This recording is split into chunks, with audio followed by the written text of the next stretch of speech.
Good afternoon and welcome to another edition of Inlandia Literary Journeys. I'm Orlando Ramirez, I'm editor of La Prensa, and with me is Katie Porter, who is executive director? I am now executive director of the Inlandia Institute. Great, and we are here with two writers who from Idlewild. We're going to be talking about what is going on in Idlewild this summer and some of the things that perhaps you can take part in. I have with me Jean Waggoner and Myra Dutton. All right, well, welcome Jean and Myra. I know you both because you teach our Inlandia Creative Writing workshops. And right now you're leading a teen workshop. Is that going very well for you? It's fantastic. I think the children are delightful and heartening to see such good teens, such good people interested in writing and committed to it, assuming that they will be able to publish their work someday, very enthusiastic, writing their own books and pieces and sometimes performing them, which is fantastic.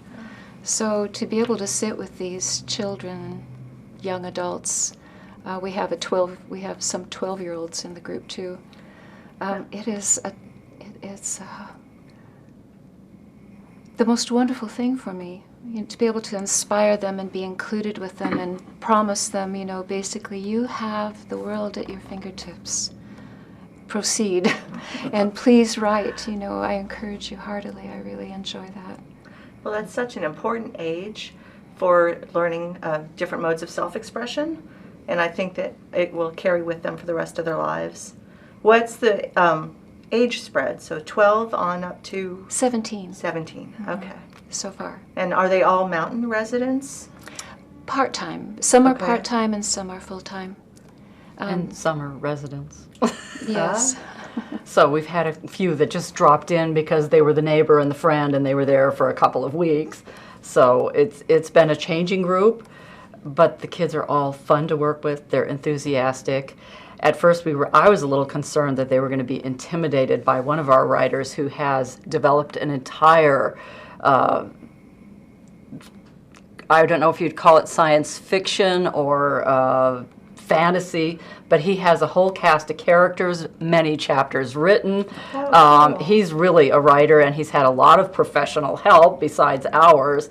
So we're just thrilled to have him part of the group and part of the building enthusiasm. And then we have Dante Yardis, who came and read at our adult reading and actually was very well received by our audience and our other adult readers. So we were excited about that. Good. Are these kids who go to the Idlewild Arts Academy, some of them? I mean, do they have experience with other writing workshops? Dante is, yes. Dante. Okay. They're very serious, wonderful writers. So, Good. one of our sessions was a brainstorming session, and the ideas, wonderful ideas, were just flying everywhere. It was a small room; it could hardly contain it, So, for me, it's to get in touch with that fresh approach and somewhat innocent approach still. It's wonderful. And so you also lead an adult writing workshop in Idlewild, and that's part of Inlandia's workshop series.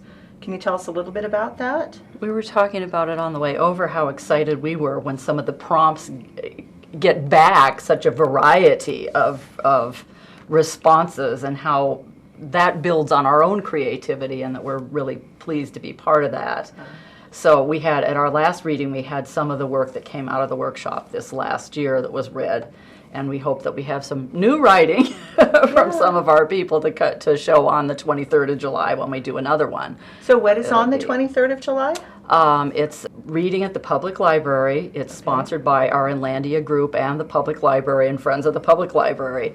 And we are inviting other community members to come and read with us as long as they contact us, so we have a sense of who's on the program. So this is an open reading? So it's an open reading. We invited a few people from off the hill. John Bender was going to come, and he got tied up. But Michael Clough came and read with us the last time, so that's another Inlandia writer from off the hill.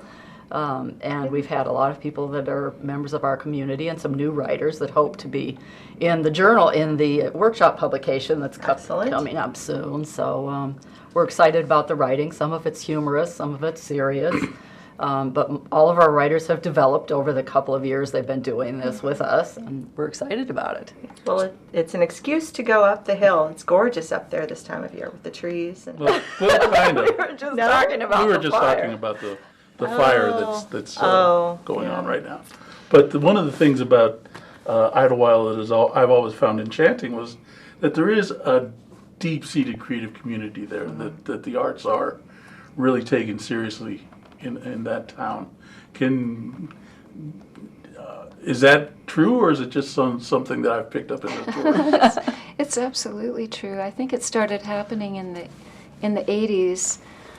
Idlewild is was always a very colorful town. It was kind of part of the old Wild West because of the Garner Valley and Anza area. And but then in the 80s, a lot of people, very creative writers, actors, musicians, started flooding to this beautiful town surrounded by a national forest. And coming from LA, largely Orange County and San Diego. And so we have a very creative community that is quite willing to blend talents together. So we have done readings with musicians at summer music festivals, and the poets will come on, or the fiction writers, whatever. We've done readings. We did an Inlandia reading at the Idlewild Historical Museum with crowds of people all around us at Cafe Aroma, which is a wonderful spot for anyone creative or interested in writing and reading. And I've done poetry readings at concerts in the Rustic Theater. Everyone enjoys being creative in whatever way, and a lot of people are professional actors, television and movie stars, and lots of musicians. And then we have Idlewild Arts, which is such a resource for Idlewild, with who are always bringing in performers, and they have an international boarding high school for the arts. So the children who are part of this, who are musicians, play in the orchestra, and they're phenomenal. We can go to all of these things for free. And they have a poetry camp during the summer, too. I know Yes. some of our writers went to that this year. Yes, they used to have a very extensive poetry program, which was wonderful. And they brought in writers, poets like Galway Cannell and Lucille Clifton and Sharon Olds. And I got to interview a lot of those people, and that was such a gift. Wow, Yeah. that is great. And you're both working writers. So you both have published books. Freeway Flyer in the Life of the Mind on the life of an adjunct, and Healing Grounds, Poetry and Photography. That was a collaboration. It was a collaboration with Trish Dooley, a photographer from up there. And it was centered about nature, of course, at the time, and we realized we could put our work together quite easily, actually. And it worked. We sent it into 10-Speed Press to Celestial Arts, and oddly enough, within a week, we got a phone call back. Wow. I know. That's very That is fast. amazing. It was bizarre, and they said they wanted to publish the book. So it happened. It took a couple of years after that, but it did happen, and they did a really good job. And Jean, can you tell us a little bit about your book? Well, I wrote the book to get some attention on the part-time faculty phenomena, which has taken over about 85% of college and university teaching in America. And I think I got a little attention on the subject. I gathered some stories from a number of different adjuncts working in the field, and a little bit of research, a little bit of personal story. So it's a collection, but it has brought a little bit more public attention into the story, and I think it helped the kind of groundswell that's happening now in awareness for part-time faculty. I've been an activist for a while on issues related to part-time faculty, and I think getting that book out there helped a little bit. to make the issues more, maybe to help other adjuncts realize they're not alone in being not tenured and not having any job security and having, as I do, changing schedule every semester. So there's a lot of turmoil in that. There's a lot of opportunity, but also a lot of stress involved. And I think a lot of adjuncts, before we started just making these things public and asking people to come out, say that you are an adjunct, you're the majority now. I think that a little bit more talking about it has helped people. Great. Well, thank you for coming and visiting with us. Be sure to, if you're not doing anything this weekend, go up to Idlewild. It sounds like you could probably go up any weekend and find something interesting going on in the arts community. This has been Orlando Ramirez for the Inlandia Literary Journeys. Be sure to read the column that is printed in the Press Enterprise every Tuesday, and please visit our website on pe.com. This is Katie Porter, and we'll see you next week. Thank you. Thank you.